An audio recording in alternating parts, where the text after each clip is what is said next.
As you can see that we have divided the agenda for today in several sections. So we'll start with the global evidence on school feeding programs, which will be presented by Dan Gilligan, who's a Deputy Divisional Director, Poverty, Health and Nutrition Division, IFPRI.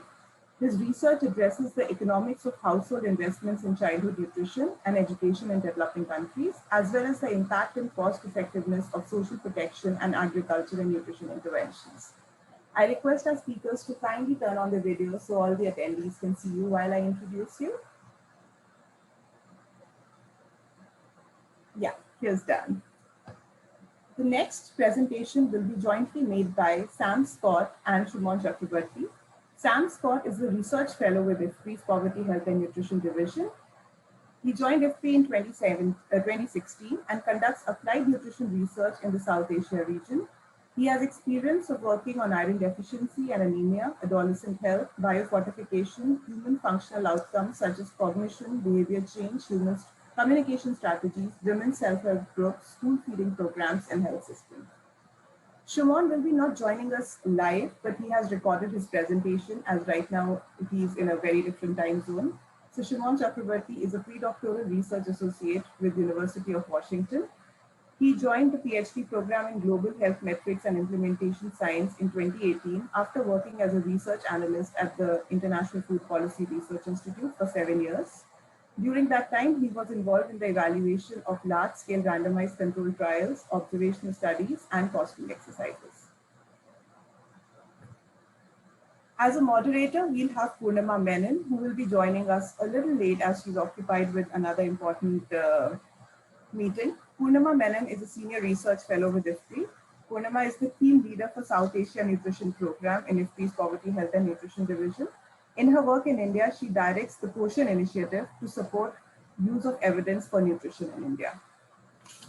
Now I would like to introduce our panelists. We have with us Shri Vijay Bhaskarji. Vijay Bhaskarji, can we have your video, please? Thank you. Vijay Bhaskarji is the Director Midday Meal Scheme with Ministry of Education, Government of India. We have with us Aryan Devo, who is Chief, UNICEF India. Welcome, Aryan. We also have with us Harold Alderman, who is a Senior Research Fellow with IFPRI.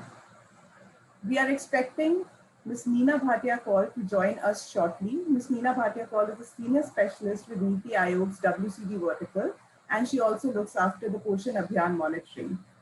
So with this, I hand it over to Dan to start the presentation and present the global evidence of school feeding program.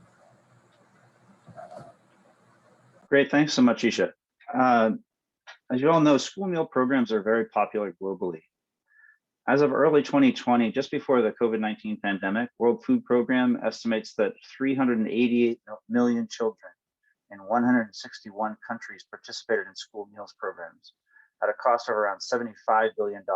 So this makes them really one of the largest social protection programs globally.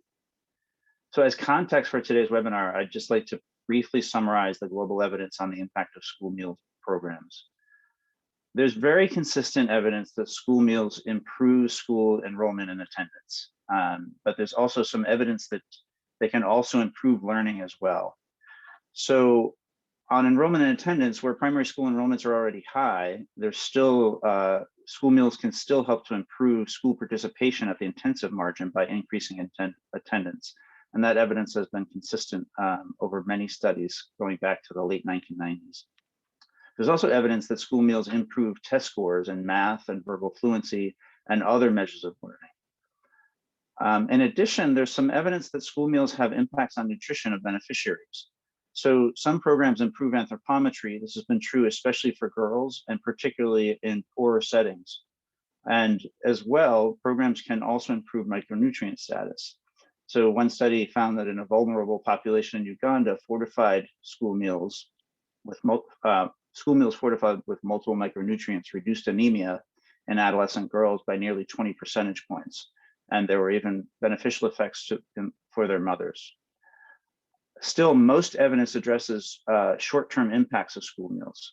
There's not a lot of evidence going beyond the outcomes that I just mentioned. So for example, few studies measure impact of school meals on primary school completion or promotion to secondary. There's very little evidence on the impact of school meals in secondary school or post-schooling outcomes as well. In one study of related programs, in this case it was food vouchers, there was evidence that the program had impacts on later life metabolic syndrome. And by that we're referring to high blood pressure, obesity, and diabetes. But this, we don't have the same evidence and the same quality of evidence for school meals. So far, there's been no evidence on whether large-scale school meal programs are associated with improved outcomes for the next generation. This is the focus of our paper on the midday meals program and the subject of our study today. So with that, I'll just pass it back to Sam. Thank you. Okay, thanks, Dan. Most of you may know already about the school meal program in India, but I'm going to provide some refresher points. This was a program launched in 1995 by the government of India. However, some states had implemented school meals as early as 1962. And it had a dual goal of not just improving nutrition and providing food, but the food was an incentive to bring students to, or bring kids to school, and especially girls. So it was an education and a nutrition program. It provides a free meal every day to children in government schools. There are mandates for energy and protein. The mandates were updated in 2006, and then in 2007, the program was expanded into older children. It's the largest school feeding program globally. In 2013, it became a right as part of the National Food Security Act. So the Supreme Court mandated that schools give food as part of this. In 2014, it was estimated that the program cost around 3.9 billion USD, which looks like a large number, but if you think about per child per day cost, it's actually quite low. And it's a huge program. It has a huge reach, over 100 million children getting the meals every day. 2.6 million workers are employed. If we look at the evidence in India, as opposed to global evidence, we see a very similar pattern. So these are studies, mostly econometric evaluations, but they're very robust, rigorous studies showing that the midday meal program in India increases school enrollment, increases school attendance, increases learning achievement, increases energy and protein intake, and increases resilience to health shocks. So how does this relate to the next generation? Well, if we look at literature on child stunting, which is being too short for their age, we find that maternal height and education are two of the major determinants of child stunting. And I just showed you evidence that the school meal program leads to improvements in these outcomes. And so the figure on the right depicts the pathway that we're looking at, where a child receives a school meal, leads to improvements in education and height. And then they, when they're in their childbearing years, have a child with reduced stunting. We also examined other potential pathways. So in the literature, the stunting literature, again, we see that having children too soon as adolescents leads to child stunting. Having too many children or a large number of children leads to child stunting, and having poor healthcare leads to child stunting. So in the figure on the right, bottom right, I show this pathway going from education through health, fertility, and then stunting. So the research questions that we're answering in our paper are, number one, does maternal midday meal exposure predict greater child linear growth? In other words, if we control for other factors, how does child height differ between children whose mothers received or did not receive free meals during their primary school years? And second, through which pathways is this association operating? In other words, why is it that mothers who receive free meals have children with better growth than mothers who did not receive free meals. How do we answer these questions? Well, in a perfect world, we would conduct a randomized controlled trial. So we would be able to randomize clusters, for example, schools, to either provide free meals or not provide free meals. And then we would follow girls from these schools into their childbearing years. And when they have children, we would compare the growth of those children. So we would compare children whose mothers got the meals and children whose mothers did not get the meals. That's what I'm showing in this figure on the right. This is not feasible, and this is not what we have today. So we didn't have schools that were randomized to free meals. It was a large-scale program that had a rollout, and we don't have a single data set that has both midday meal exposure as well as child linear growth outcome. So therefore, we have to sort of patch together different data sets and use a quasi-experimental approach to control for lots of biasing factors. So what this figure shows in the green maps is midday meal program participation among girls aged 6 to 10 years. This is a program that is delivered in primary school. And the green is the percentage of girls who received a free meal in school. So in 1999, you can see that the national midday meal coverage was only about 6%. Recall that I said this program was rolled out in 1995. And the coverage was predominantly in the south, in the states of Kerala, Tamil Nadu, and some in the east, Orissa, Chhattisgarh, a little bit in Gujarat in the west.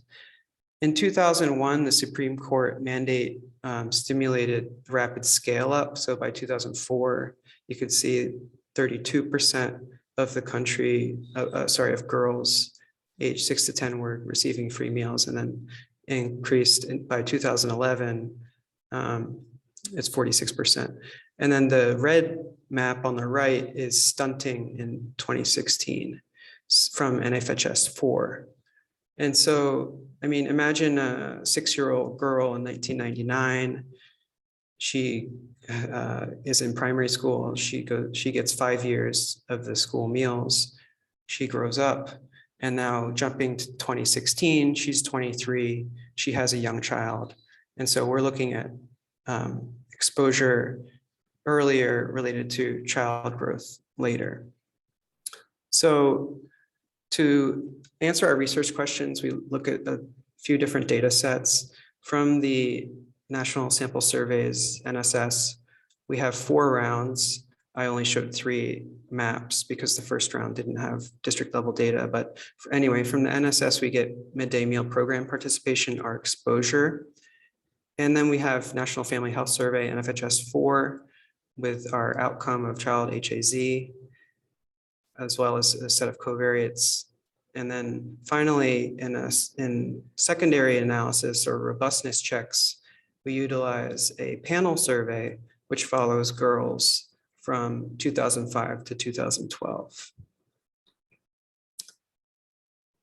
This is a brief overview of the methodological approach. So for our first primary research question of estimating the intergenerational benefits of the midday meal, we use 2 types of models, a birth cohort model and a controlled interrupted time series model.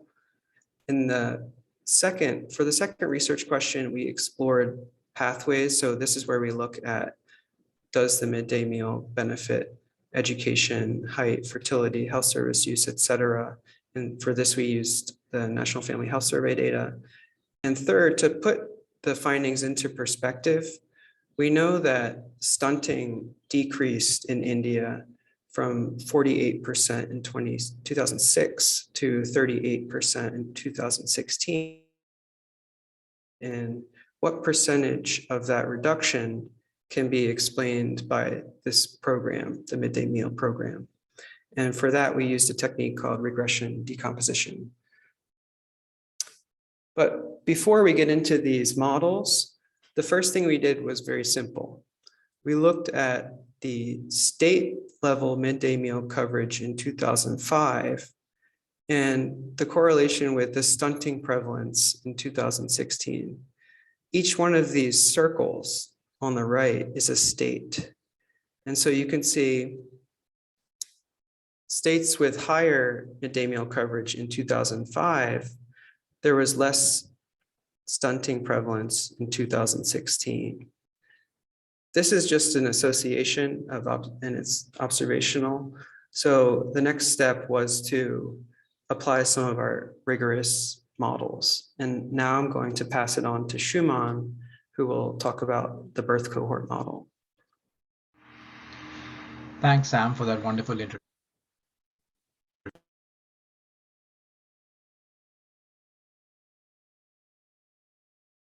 Cohort model. To begin with, I would like to define our coverage indicator, which is the proportion of women receiving MDM during their primary school years for the years 1980 to 1998, depending on their state of residence and their socioeconomic status. We get our coverage data from the NSS CES, which is consumer expenditure rounds, which are interspersed within 5 years. They're nationally representative and they give information on children who received free meals during their primary school years. That's age 6 to 10 years, although they provide data for all age children. Our exposure is defined as the 5-year MDM coverage rates experienced by girls born in year X, state Y, and SES decile Z over 5 years that they were in primary school. We used linear interpolation to fill in the missing gaps of the NSS years. We assume that within 5-year intervals, the duration of primary school, that the age-specific trends in coverage would have increased gradually. To give you a sense of what the coverage looks like across states and across maternal birth here, I present here some panels for specific states in northern, eastern, central, and southern India. What we can see here is that that after birth years 1990, across most states is where the MDM starts to scale up, although it starts to scale up rapidly after birth years 1995. Whereas in Kerala and in Tamil Nadu, we see that coverage was already quite high in those states, even before the central mandate. Now, to take that coverage data and to use it with the NFHS4 data, we had to match using, again, the birth year of the mother, the SES decile, and the state of residence. So those were the 3 variables that we used to match the MDM coverage data from the NSS to the NFHS data on women from 2016. So we retained the data for the birth years 1980 to 1998 for this model. The basic regression model is Y equals MDM plus controls. Here, Y is the height for age of children that were born to these women. And the height for age Z score represents how well the child is growing relative to healthy children around the world. And the MDM is a continuous indicator that ranges between 0 and 1, representing the proportion of women within a specific birth year, SES decile, and state that receive the MDM in their primary school years. To see how this behaves, we present here 2 panels. In panel A, we look at how MDM coverage varies by SES decile and maternal birth year. This is an average across all Indian states, and what we can clearly see is that households from lower SES are more likely to receive benefits from the MDM compared to households from later SES, and that MDM starts to scale up rapidly after 1992. In the corresponding panel B, we again on the x-axis we have mother's birth here, but on the y-axis we now have her child's height for age Z score. And what we see here is that in general, mothers born later, especially after 1992, seem to have slightly differential trends. That is, their children are growing more rapidly, or the trends in HAS are different from the ones that were born before 1992. And this is the kind of pattern that we wanted to see in this visualization. This we wanted to test more rigorously using a regression model. So the regression model then has to add controls to control for biasing factors. The kind of biasing factors that we control for include birth year fixed effects, which basically take care of any trends that are common across the nation by birth year of women. Wealth decile fixed effects, which takes care of any income level variations across women. State fixed effects, this takes care of differences across the different Indian states. And state specific birth year fixed effects, which is we also give specific trend lines to the different states in India. We also include individual women and household controls, including child age, sex, maternal height, household caste, religion, and urban residence, as well as programmatic controls like the ICDS and PDS coverage. These are obtained from the NFHS4 data.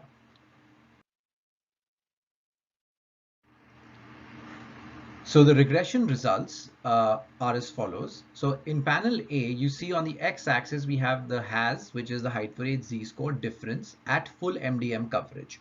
So this is a scenario where there would be 100% MDM coverage for a particular birth year, SES decile and state. And correspondingly, we would expect to see a 0.4 difference in HAS between women who received the program and versus women who did not. When we stratified the results by using interaction models for poor, middle, and high income households, we find that the results are relatively similar to what we saw in the previous plots, where poor women have higher coefficients than followed by middle income women and then low income women. And the coefficients are significant for the poor and middle SES women. To put these results into perspective, consider the normal distribution curve from the NFHS4, which is centered around about 1.5 standard deviations. Now, given an effect size of 0.4 standard deviations, to get a sense of how large that is, imagine the curve that was centered around 1.8 moving to a curve that's centered around 1.4. And that is the kind of movement that this full coverage MDM would predict. The green line here is the global reference median. So that just means that the optimal curve for India would be centered around 0. So it has a long way to move, but the MDM has definitely nudged it along its path.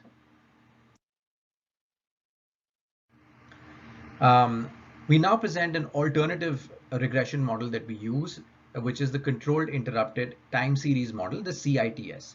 What are the advantages of using the CITS over the birth cohort model? Well, firstly, it relaxes reliance on SES for identification. And secondly, it uses the differential timing of the program rollout instead to estimate the treatment effect. Now, as you can see from this table, the MDM was rolled out in 3 phases. In the first phase, Tamil Nadu and Kerala started the scheme in their own states without a central government mandate. And even by birth years 1988, you can see that Kerala and Tamil Nadu had relatively high coverage rates of MDM. Whereas by 1992, we see that Gujarat, Orissa, and Chhattisgarh also started to scale up this program. But by 1996, the birth year is 1996, we see that a lot of states had scaled up the MDM by more than 10% between the birth years 1992 and 1996. So we see quite a substantial increase in the coverage over a very short period of time in these states. Whereas in phase 3 states, we see that coverage remained relatively less than 10%. And states did not increase the coverage rapidly between these 2 periods. So what we have here is a clear treatment group, which is a phase 2 state, and a control group, which is a phase 3 state. We exclude Kerala and Tamil Nadu for the reason that they had started the program much earlier, so they do not follow or fall clearly into the phase 2 category. But that could also be argued for Gujarat, Odisha, and Chhattisgarh. So in our robustness checks, we drop these states also from the phase 2 states.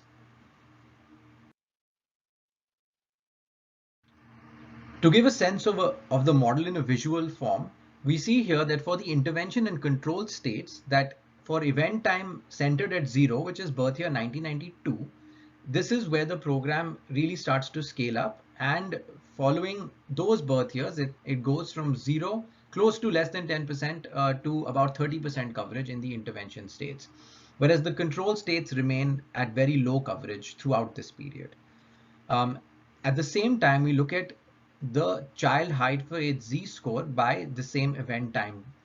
And what we find here is that intervention and control states before the scheme had been scaled up were trending relatively similarly. Whereas after the scheme was scaled up, the intervention states grew quite rapidly, whereas the control states grew at a slower pace. And it is this difference in the changes of these slopes that the controlled interrupted time series detects. So it has two detections of slope change. The first is for the intervention group itself, it detects a slope change for the pre and post period. And then it compares that change with what was seen in the control group and minuses the two. And that's why it is actually quite a robust model. So finally, when we run regressions with that in mind, with the previous image in mind, what do we find? We find that the parallel trends assumption held. The parallel trends assumption, if you recall the previous slide, um, in the pre-intervention period, we wanted to see a nice overlap between the control and intervention group in HAS, and that's what we saw. And then the DID of slopes is that double difference of slopes that I explained earlier. And that is basically the treatment effect per year. So in this, we have that HAS changes by 0.04 SDs every year. And that's an average coefficient across three models, one with district random effects, one with district fixed effects, and one with state fixed effects. And then we run a similar exercise of doing this within low, middle, and high SES households. And what we find is that the coefficients remain stable and are larger among middle and lower SES compared to high SES. However, since we're doing this in subsamples, we lose power, and therefore significance is lost marginally, although you see that the overlap is actually quite small on zero, and most of the effects are positive. Now exploring the impact pathways. We've already explored this direct pathway from maternal MDM coverage to the child has, but we haven't looked at these intermediate pathways, which is education, maternal height. We've got others like health intervention coverage, fertility, etc.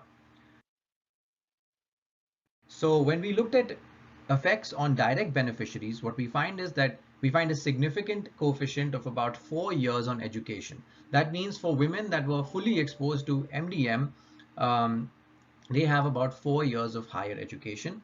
They have higher height, but the height coefficient in the NFHS data were not significant. Um, they have a higher first age at first birth, which is an indicator of how delayed their fertility is, and the total number of children that they have. And although women have not completed their fertility yet because they're young mothers, this is still a sign that they might have fewer children. Higher access to antenatal care and institutional birth. Um, for a robustness check on the height coefficient, we use the IHDS data to track women who received MDM in 2004, and then we followed them up in 2012 and then compared their heights. And controlling for a lot of factors, we found that MDM predicted a 1.3 centimeter higher height among these MDM beneficiaries, and this was significant in the IHDS data. So when we corroborate the IHDS evidence with the NFHS evidence, we find that there are significant effects on height as well. We also tested selection effects from placement in government schools. That is, we know that the MDM was primarily given in government schools, and we wanted to see what the effect of that program placement might be. When we looked at the coefficients, we find that girls in government school are 0.9 centimeters shorter than those in private schools. So we conclude here that if program placement is biasing our results, it is likely to bias our results towards the zero or the null.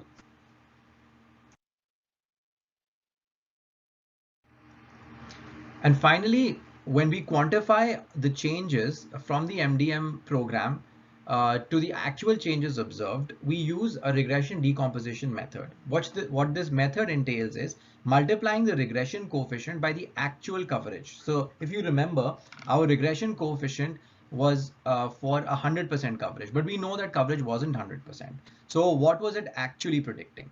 Versus what was the total change that we saw in HAS between the NFHS3 and the NFHS4. So this is a product of the coefficient from the regression, the actual coverage that was there in 2004, and the change that we observed in HAS between 2006 and 2016. Here we get a prediction of about 0.128 standard deviation, which accounts for 32% of the average change in HAS between 2006 and 2016. So about 1/3. We do a similar exercise for the interrupted time series model, and we get about a 0.11 or about a 29% change in HAS. Across all our models, which includes our robustness checks, with some lower bound estimates, we calculate these same estimates, and what we find is that our models can explain between 13 to 32% of the change in HAS from 2006 to 2016, which is substantial given that HAS relies on several factors to move over time.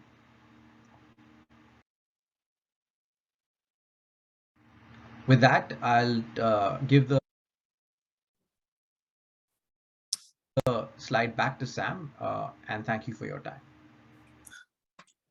Okay, so hopefully, despite some complicated models, we've convinced you that investments made in school meals in previous decades were associated with improvements in future child linear growth, and that these effects may work through several potential pathways, including improvements in beneficiary education, height, fertility, and use of health services.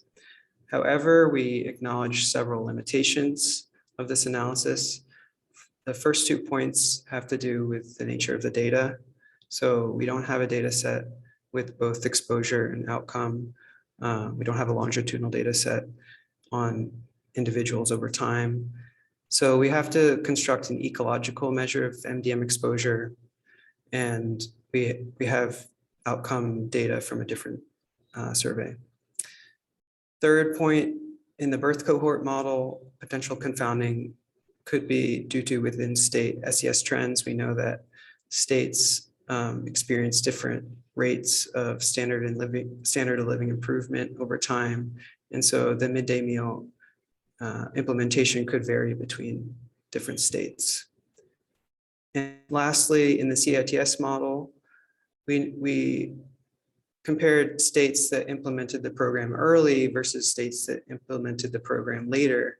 And there may be differences between these states. However, we did test the assumption of parallel trends before the intervention, and that held. So what are some of the policy implications of these findings? First of all, we should preserve investments in the midday meal program, and we should ensure that it reaches the most vulnerable people. Second, we need to explore opportunities, including how to finance these, to extend the midday meal to all ages, and especially where school gains have been slow. Women's education is still a big issue in India. If we were to extend the midday meal through secondary school, maybe that would be an incentive to keep girls in school. It would reduce dropout, reduce adolescent childbearing, et cetera, et cetera. And then we also need to focus a lot on the meal quality and frequency. So we could also add a breakfast meal. Third, we should improve data gathering on exposure to nutrition relevant safety net programs such as the midday meal. The national nutrition surveys that we have in India often don't collect data on these safety nets. And lastly, we need to identify how to create a research agenda to support future midday meal expansions, improvements, and changes. And then the last two slides focus on some of the recommendations for future research. The first point is that we can use individual level longitudinal data, and we talked about the IHDS panel survey, to examine potential intergenerational impacts. So if IHDS 3 comes out, and my understanding is IHDS is in the field now, so maybe next year, then we can assess, maybe some of the girls by then had have children, and we can look at those outcomes. We can also, though, just take a qualitative approach and look at states where stunting has decreased a lot or where the midday meal program has gone well, and we can tell those stories to understand how other states can replicate. Number two is that we should look at what data we have, and this is important. We have recent data from the Comprehensive National Nutrition Survey on food security and mental well-being, can we look at whether midday meal helps food security, improves mental well-being? So I think we should really advocate for the release of these data. Third is examining intergenerational benefits beyond linear growth. It's plausible that early child development could also be impacted. And so now we have tools to be able to measure that in a fairly simple fashion. These need to be integrated into our surveys. Fourth, there's lots of exciting efforts going on to improve the midday meal. These include school gardens, adding breakfast, fortifying constituents of the meal, such as rice. And we need to evaluate these efforts. And we need to partner with implementers, researchers, and government to try to understand not just are they working, but how can we improve the programs? And second, we should think about how to complement the midday meal with synergistic interventions such as a behavior change campaign or the provision of IFA, et cetera, to achieve the best impacts. Finally, and maybe obviously, COVID-19 has disrupted education. Children are out of school. They may or may not be getting midday meals, and that varies by state. And so we should understand how this shock is going to impact nutrition, their nutrition, and also their children's nutrition. This requires routine monitoring and measurement in the population. So I think the bottom line is that we need data and evidence to guide decision-making in order to make progress. Thank you. And I think now we're going to switch over to the Q&A session. Great. Thank you, Sam and Suman, for a really wonderful presentation of this complex paper. As Isha mentioned at the beginning of the session, we're going to do a first round of you addressing Q&A comments, and there are questions and answers coming in the Q&A box. And so I thought I would ask you to try to address those. And at this point, maybe I can also invite Dan, Gilligan, and Harold in case any of those, they would like to address any of those questions. So there are a couple of questions that relate to the quality of the program. And so, Shubhada Kanani asks, and Bani asks, does the type of the meal or the constituent make a difference? And then the second question is, is there any way in any of this work to speak to the issue of substitution due to school meals? I'm imagining some of that is not possible with this particular study, but maybe, Dan or Harold, if you have insights from other studies that speak to that, that would be great to address. So Dan, you raised your hand, so let me call on you first. Thanks, Purnima. Yeah, I wanted to mention, Harold may want to add to this, but regarding whether or not there's substitution, partial or complete substitution of school meals with at-home meals. So we've not investigated this effect, the effect of the MDM on calories or protein intake, for example. But some substitution of meals at home with school meals is expected. But we do have evidence on this from other studies. First, there's evidence of substantial flypaper effects from school meal programs, meaning that we see, even where these programs are provided, that there's still meaningful increase in energy and nutrient intakes for children, even though households may be adapting some of the food that's provided at home. For example, they may not be providing some food at lunchtime if it was possible to bring food into school. Generally, we see that the children who are getting meals at school are just eating a lot more food at school than they would normally be able to do. And so sort of really complete substitution away from that at home is just not possible. But there's also more specific evidence on this. So in a study that compared on-site school meals with an equivalent take-home ration, the study could not reject that the school feeding program and the take-home ration had the same effect on anemia prevalence for adolescent girls, suggesting that substantial nutritious school meal programs can really improve the diets of school children.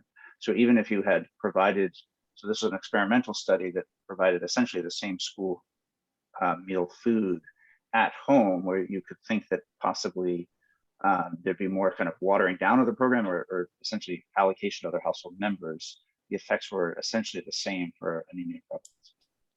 Okay, thanks.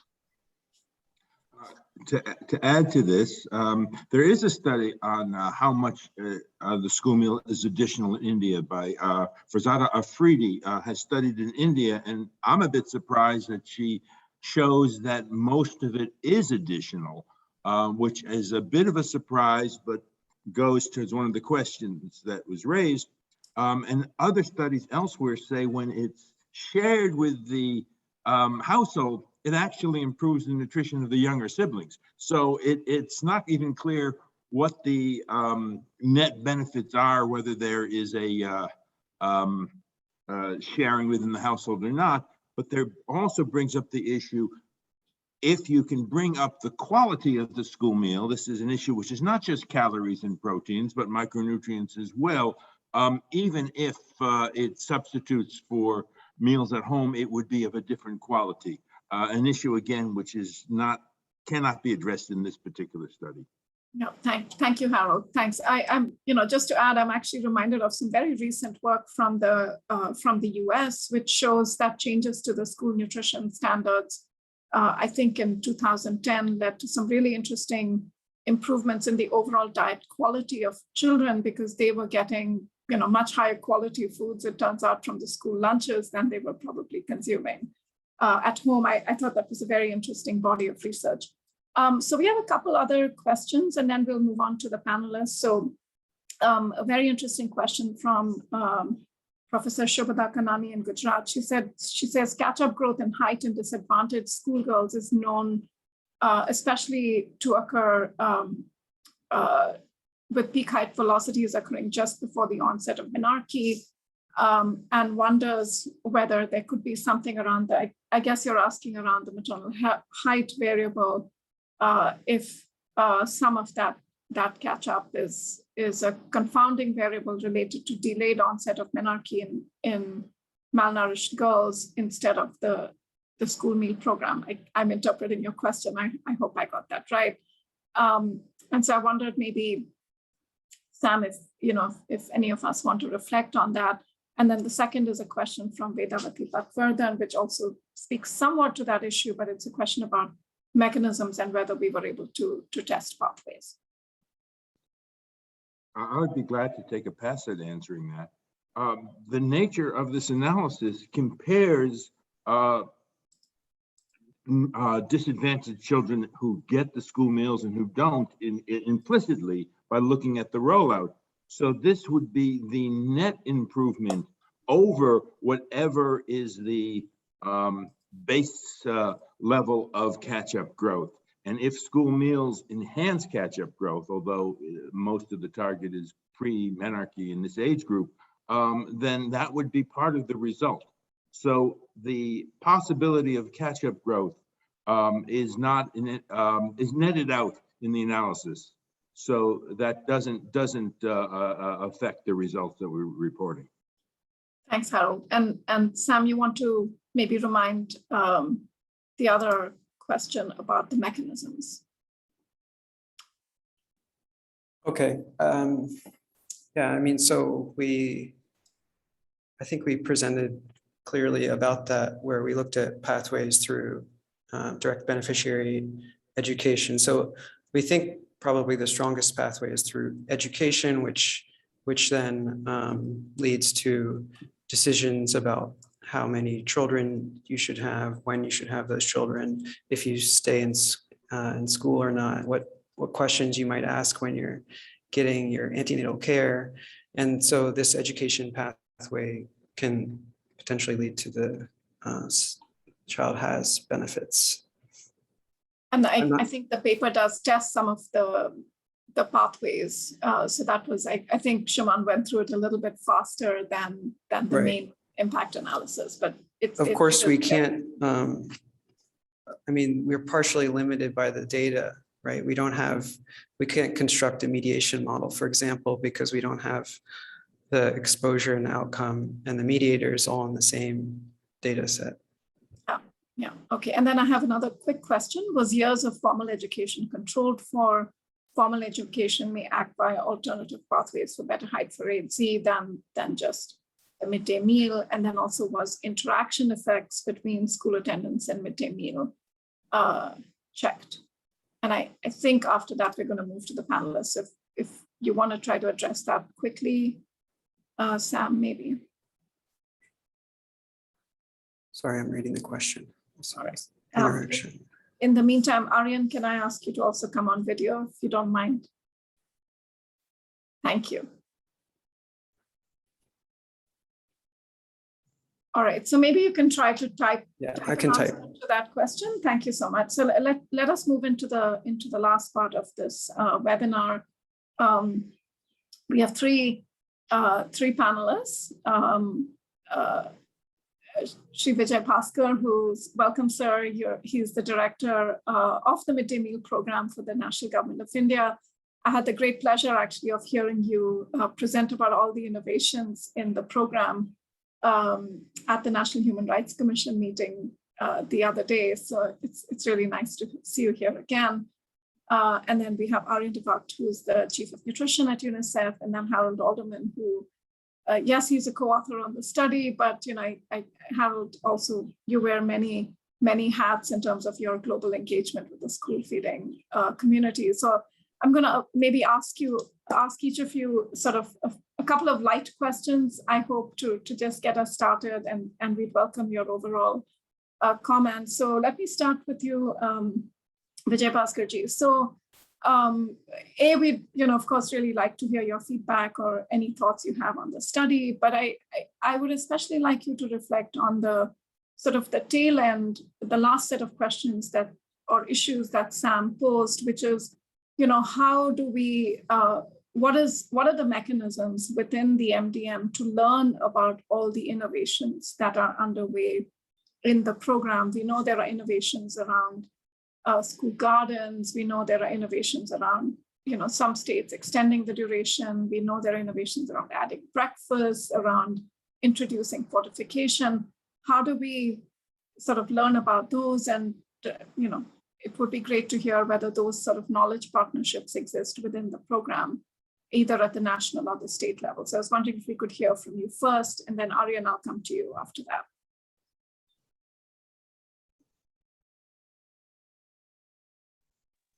Thank you so much for those kind words. Yeah, we in India are very proud to say that we're the largest school meal program in the world. And we say that with full force of conviction. We serve 11.8 crore manifestations of God. We serve them in the form of children, in the form of meal to the children. We have 11.8 crores, put it in millions, it's 118 million manifestations of God. We serve them meal every school day. And we don't do it as a charity. We made this a right. We have National Food Security Act 2013 that guarantees every child that attends school a hot cooked meal. And it doesn't end there. Unfortunately, during the COVID pandemic period, the schools were closed. There's a lot of loss of learning. But we in this country ensured that we have to go by the clarion call of the Honorable Prime Minister of this country, who said that let us take good care of every child in this country because we're not running short of food. We do have adequate food here.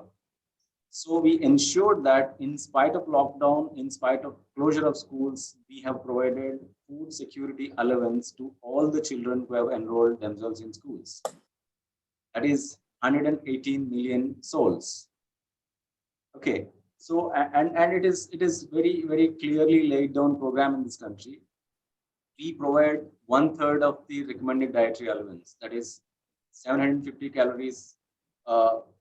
700 calories for the upper primary school children, that is class 6, 7th and 8th, and 450 calories for the primary children, that is class 1 to 5.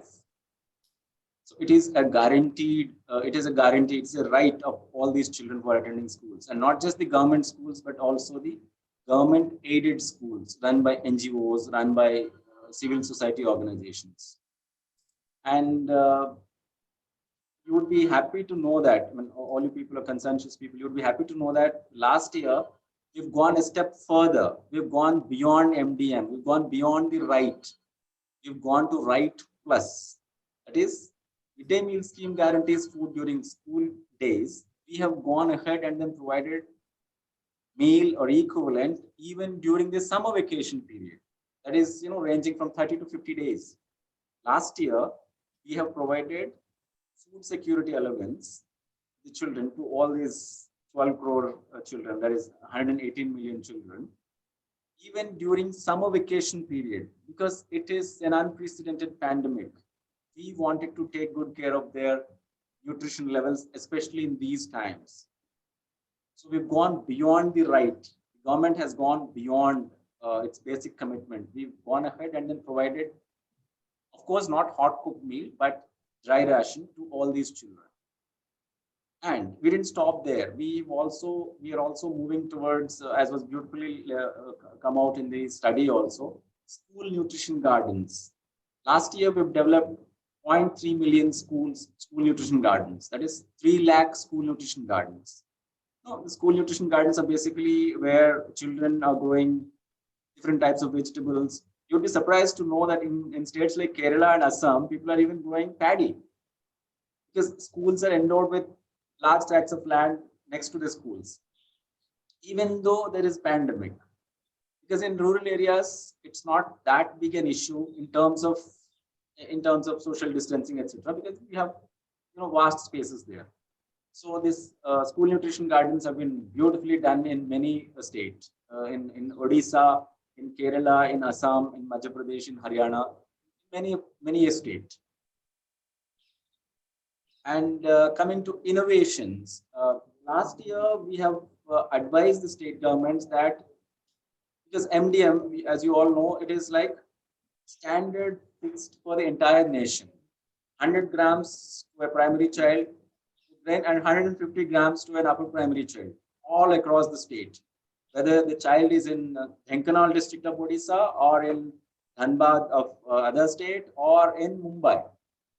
So this time what we've come up with, we've introduced a kind of a flexibility. We said that at least in aspirational districts, these are the poorest of the poor districts, where the children need some additional food, some additional nutrition.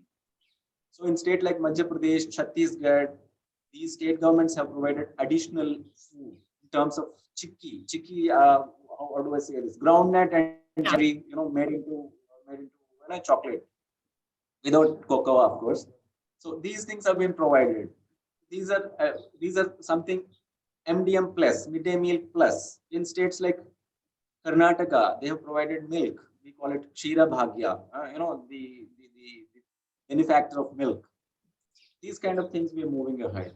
And going forward, what we intend to do is we want to involve women self-help groups in significantly more numbers.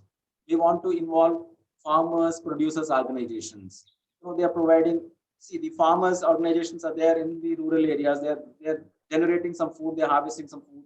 They can directly sell to our schools. We are in that process of linking the producer with the consumer. We can give them assured business. So we're moving in that direction. So maybe when we come back, it would be really nice to hear, what are some questions you have about how well those are working and what kinds of impacts you have.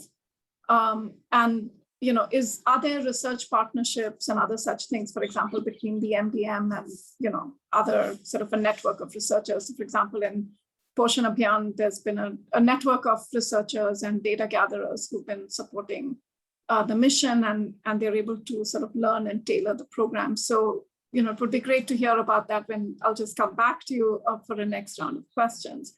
So Aryan, let me come to you next. In much of our work in the years on nutrition, we've spoken about the first 1,000 days.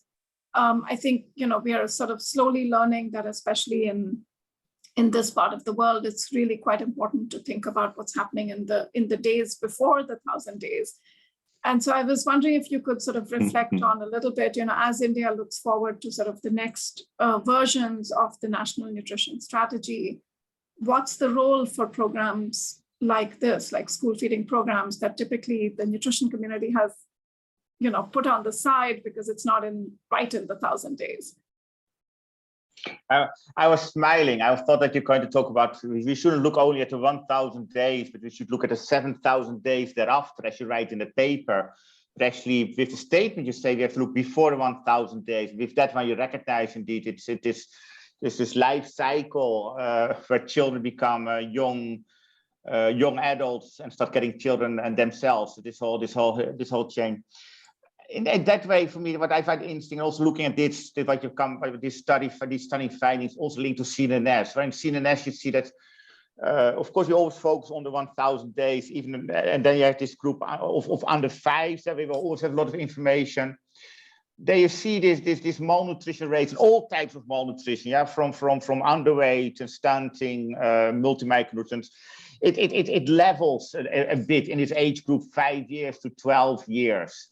Yeah, but then after that, you see that for many of several of these indicators, things are not going in the right direction again.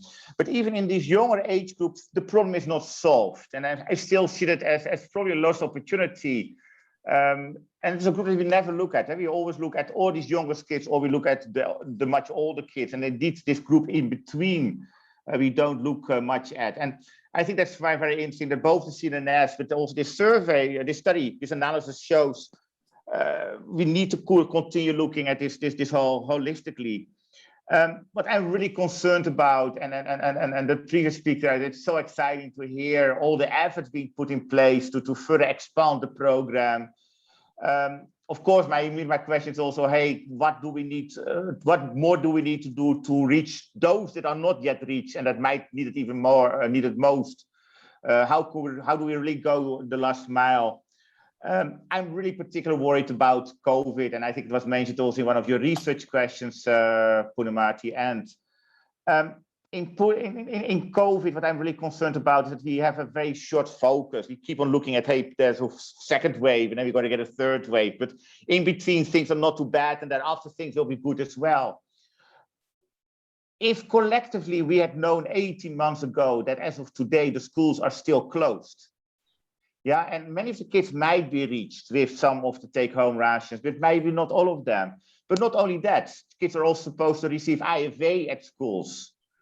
It was in February last year, just before COVID outbreak, that from my perspective, a brilliant program, the school health and wellness program under Ayushman Bharat was being launched by Ministry of Education and the Ministry of Health and many other ministries and departments. So the promise potential was huge, and everything has slowed down.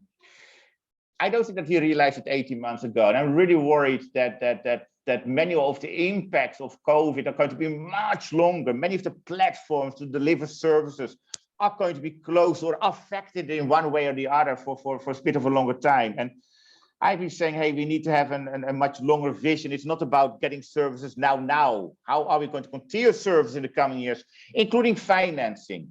Yeah, what is the impact? And sir, the previous speaker, very interesting to hear the additional financing that you've been able to find to even expand the program to some groups. But if I same time see the finances going and required for the COVID response and the impact of COVID on the economy, I just cross my fingers and I pray that additional financing for nutrition will continue being there. And if not, how will that then affect the response, Purnima? And the impact is that the impact of COVID is not going to be then measured in 18 months or even in 2 or 3 or 4 years. Actually, your study says that the impact of COVID at the moment, we might see the impact of that in the next generation. And I think I never had realized that as concerned we are about COVID, not only the one at second and the third wave or the fourth wave, I'm concerned about the impact of COVID in the coming few years, but I just realized how much bigger the impact can even be, and how important it will be, even for the next generation. And that's what your study really showed. So my call is really to keep using this kind of evidence and keep learning on how is the program, how are the various programs being rolled out, how can we adjust these programs in times of COVID, yeah, when there are outbreaks or when there is less financing or etc. To protect not only the present group of kids, it's really about the future group of kids as well. Thanks very much, Purnima. Yeah, thanks, Aryan. I think, quite an agenda that lies ahead of us, even in the context of COVID. So Harold, let me come to you and, maybe ask you to put the findings of the study a little bit more in global perspective. Is there other evidence, you're sort of really connected into the school feeding research networks globally. Is there, other evidence on intergenerational impacts? And then also, what more could we be doing with the school feeding and the school meal platforms to improve nutrition? I know you've also been thinking a lot about that. So if you had any thoughts on that, I'm sure we have a willing audience here. Thanks for the opportunity. As far as other evidence, this study is unique. So there's very few studies that are comparable to this. There's a few studies from long-term impacts, as Dan mentioned, of vouchers over, but in high-income countries. But what I would like to talk about is, again, I'll leave the nutrition of the other 7,000 days to you and your colleagues, and talk about this as an education program, which school meals are a nutrition program, they're an education program, and they're a social protection program. They have roles in all. I'd like to talk about it as an education program at this point. What we've seen is that the school meal program contributed to a major change in school enrollments at the turn of the century in India. India's reached a point where it's almost universal primary initiation, very close, which means that this success, it's hard to build on because you can't go beyond universal primary enrollment within the primary school. If you want to build on it, there's two ways to build on it. One is to expand it to early middle school, where you have issues of adolescent nutrition, girls entering menarche and iron issues, a number of issues which are nutritional, but also the global evidence on the impact of education on nutrition shows that each level of education improves the impact on nutrition. It's not something where once they learn to read, which unfortunately many children in India don't learn to read even in primary, but that's another issue. But once they learn to read in numeracy, they can still go further. More schooling leads to better nutrition of the children. So if this program could be used to incentivize early middle school, early secondary school, it could have an additional impact similar to what has been in this study. But the other issue is on education and nutrition does depend on what they learn. And I'm not only literacy and numeracy, and globally, there are very few programs that teach nutrition in schools. There are some programs which talk about exercise and issues of obesity, which is, of course, now a global problem, even in low-income countries. But I've done a search with colleagues to look at curricula. How many schools have a curricula that teach adolescents particularly, but teach children about their role as a caregiver? Teach nutrition for what they will be using it for in 80–90% of people who will be raising children shortly after they finish school. There are very few programs anywhere in the world that include that in school. If this would be done, I also would mention that teachers are incentivized to teach to the test. They are incentivized and students are incentivized to be able to pass the tests.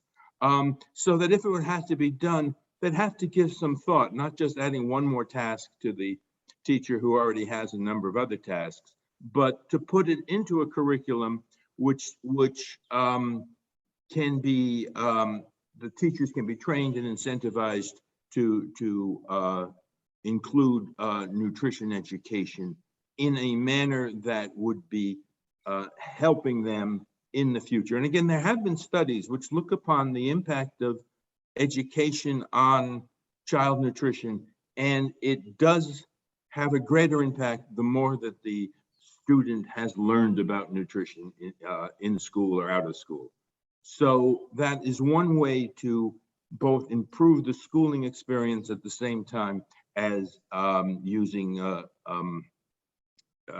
school feeding to incentivize attendance and enrollment.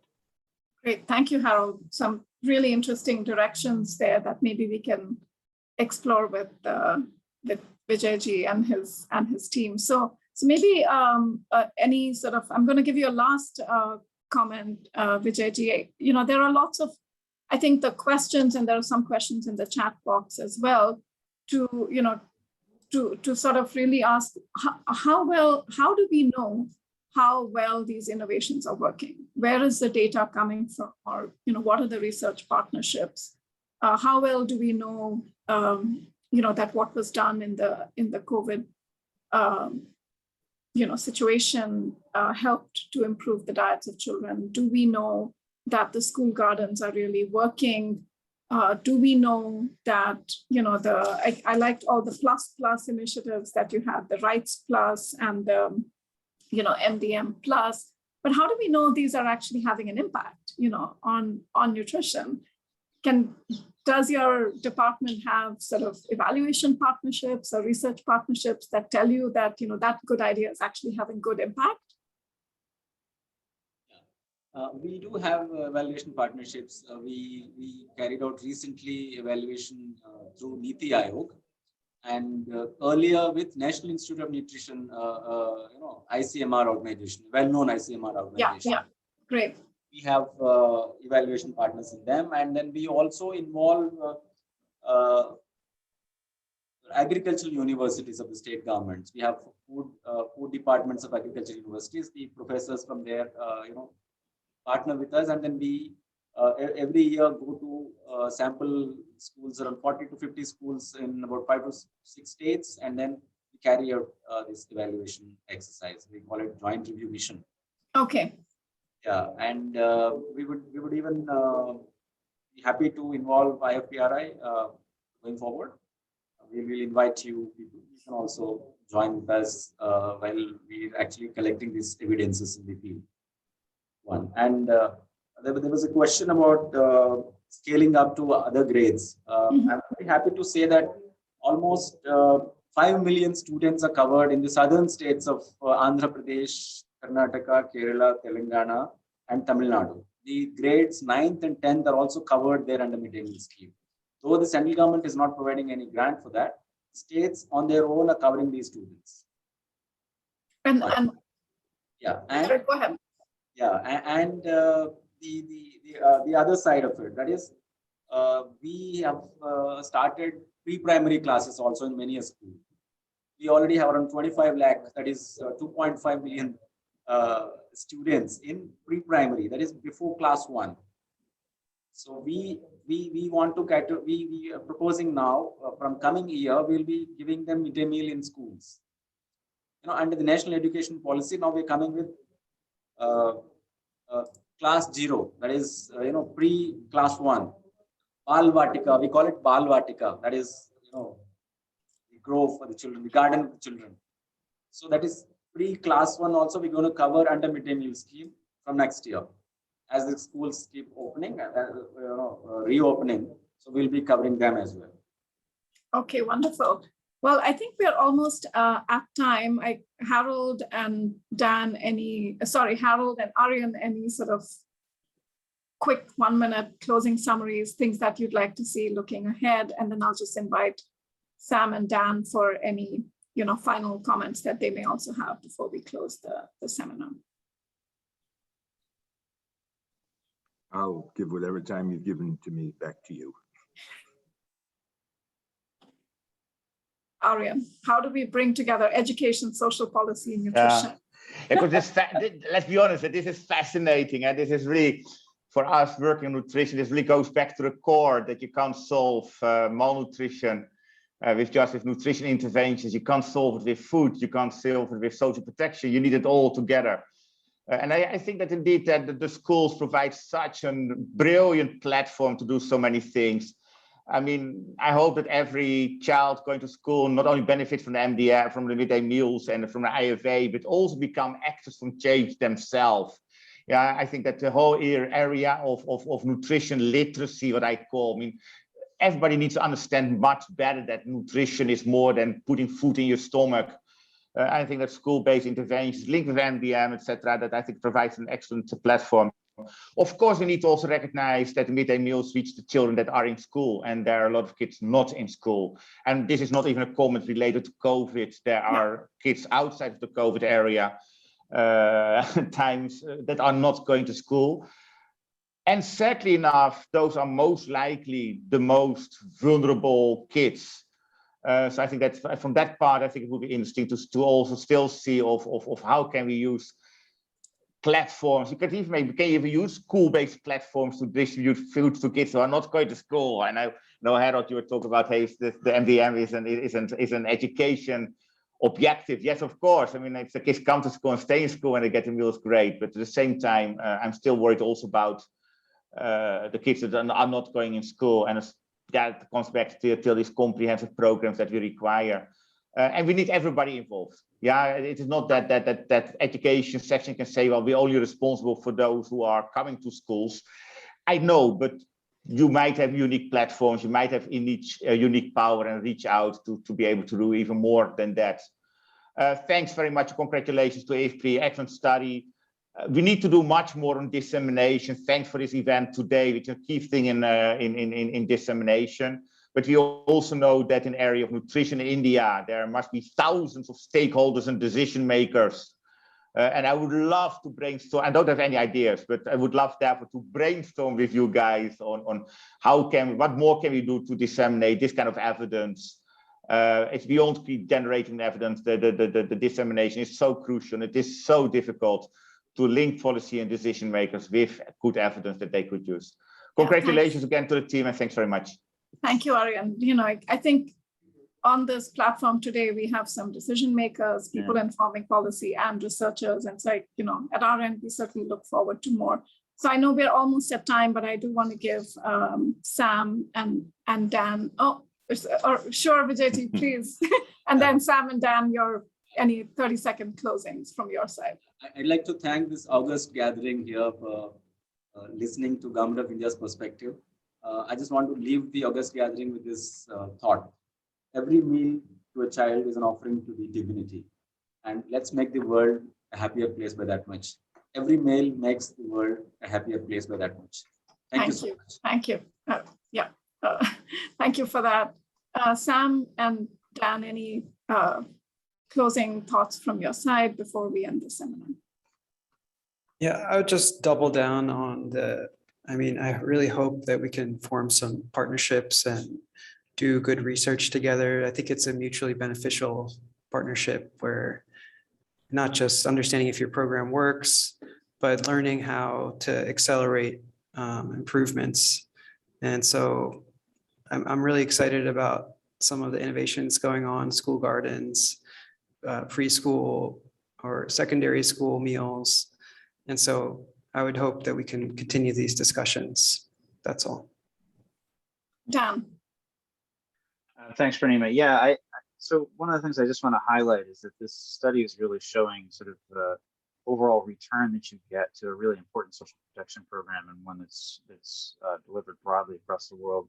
There's a lot of question, and rightly so, about what the returns are to a lot of our social protection investments, and essentially directing government resources towards poorest households, even as the midday meal does. And I think that's part of what we shouldn't lose here, is that the evidence that the return on this, and Sam referred to this, that the cost per child are relatively low, and here what we're showing is, again, an additional benefit that hasn't been measured before.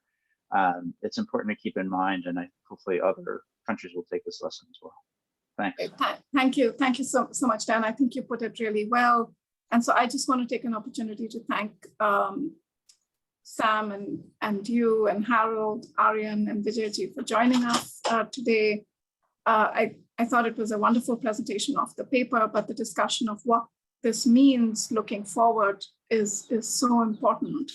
It isn't just the meal to the child today, but it's the impacts that it has for many, many years to come and more generations to come. And I think we need to know a lot more about how to make those impacts even stronger, how to validate some of the findings that we've seen here with this very complex sort of patching together of data, how to look at that in real time, how to look at more of the available data sets on these topics.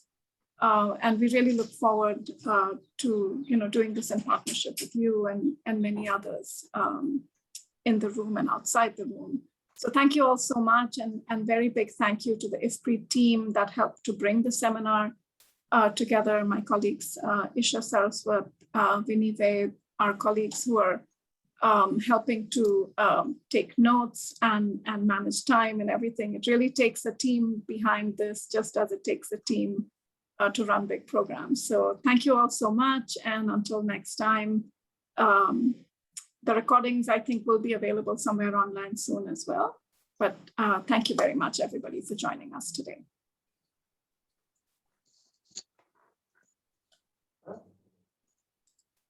Thank you.